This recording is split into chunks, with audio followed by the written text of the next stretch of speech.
saya Syarifatul Insaniyah dari Prodi Pendidikan Agama Islam semester 5 dengan NIM 520051200028 Universitas Islam Majapahit.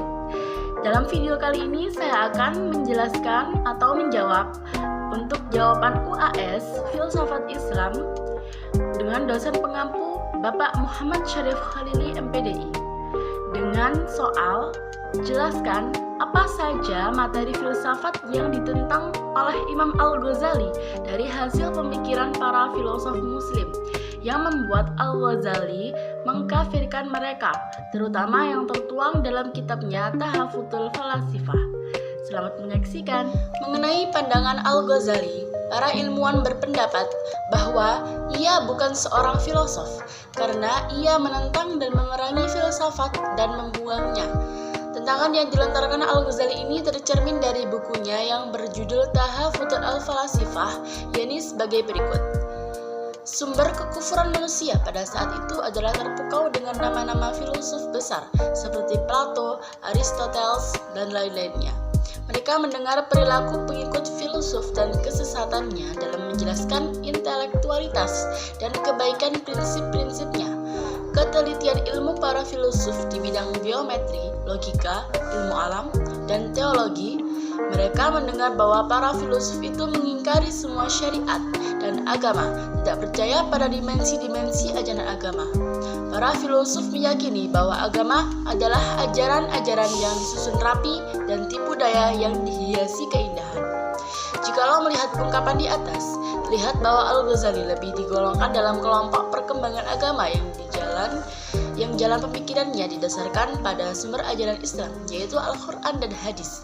Apabila memakai sumber lain dari Islam, maka sumber-sumber ini hanya dijadikan sebagai alat untuk maksud menghidupkan ajaran-ajaran agama dan untuk membantu menerangi jalan menuju Allah Subhanahu wa taala. Hal ini dikuatkan dengan kitabnya Ihya Ulumuddin. Dalam buku Tahafutul Falasifah, Al-Ghazali juga diterangkan tentang keremehan pemikiran-pemikiran filsafat, sehingga apakah mungkin filsafat justru menghakimi atas dirinya sendiri.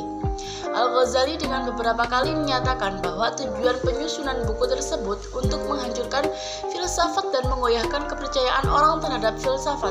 Dari sinilah apakah tepat orang yang menerangkan kegagalan filsafat disebut sebagai seorang filosof.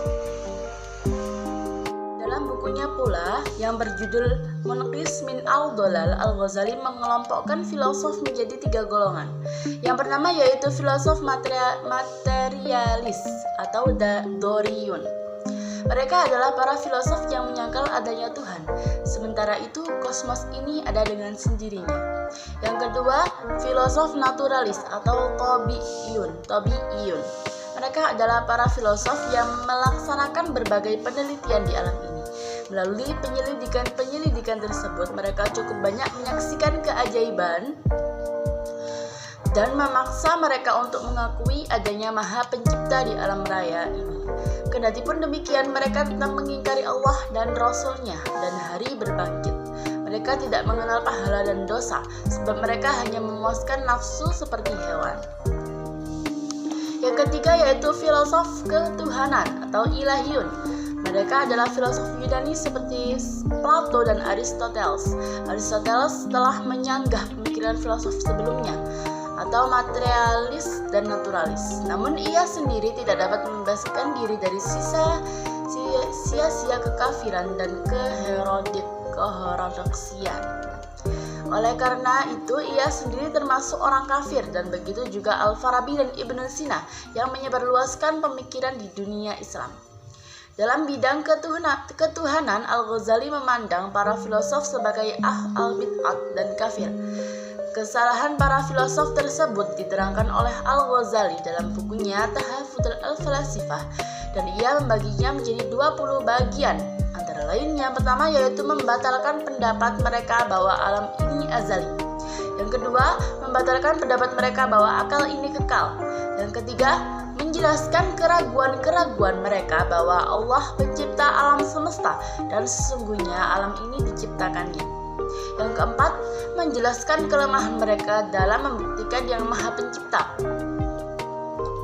Yang kelima, menjelaskan kelemahan mereka dalam menetapkan dalil bahwa mustahil adanya dua Tuhan. Yang keenam, membatalkan pendapat mereka bahwa Allah tidak mempunyai sifat.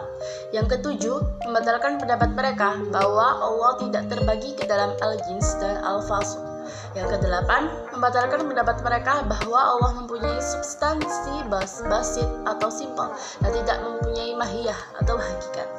Yang kesembilan, menjelaskan kelemahan pendapat mereka bahwa Allah mengetahui yang selainnya. 10. Menjelaskan pernyataan mereka tentang al-dor atau kekal dalam arti tidak bermula dan tidak berakhir. Yang ke-11, menjelaskan kelemahan pendapat mereka bahwa Allah mengetahui yang selainnya. 12. Menjelaskan kelemahan pendapat mereka dalam membuktikan bahwa Allah hanya mengetahui zatnya. 13. Membatalkan pendapat bahwa Allah tidak mengetahui juz'iyat.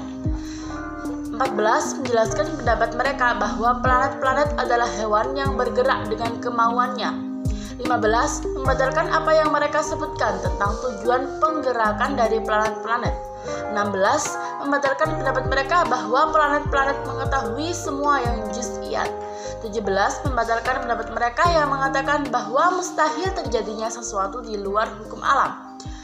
18. Menjelaskan pendapat mereka bahwa roh manusia adalah jauhar atau substansi yang berdiri sendiri tidak mempunyai tubuh. 19. Menjelaskan pendapat mereka yang menyatakan tentang mustahilnya fana, lenyap jiwa manusia. 20. Membatalkan pendapat mereka yang menyatakan bahwa tubuh tidak akan dibangkitkan dan yang akan menerima kesenangan dalam surga dan kepedihan dalam neraka hanya roh. Kemudian Al-Ghazali menjelaskan lagi dari 20 masalah tersebut ada 3 hal yang bisa menyebabkan seorang filosof itu menjadi kafir. Antara lain yang pertama yaitu alam semesta dan semua substansi qadim. Para filosof muslim di kala itu mengetahui bahwa alam ini qadim, sebab qadimnya Tuhan atas alam sama halnya dengan qadimnya ilat atas maklulnya, atau ada sebab akibat, yakni dari zat dan tingkatan, juga dari segi zaman. Alasan dari para filosof itu adalah tidak mungkin wujud yang lebih dahulu, yaitu alam, keluar dari yang qadim atau Tuhan.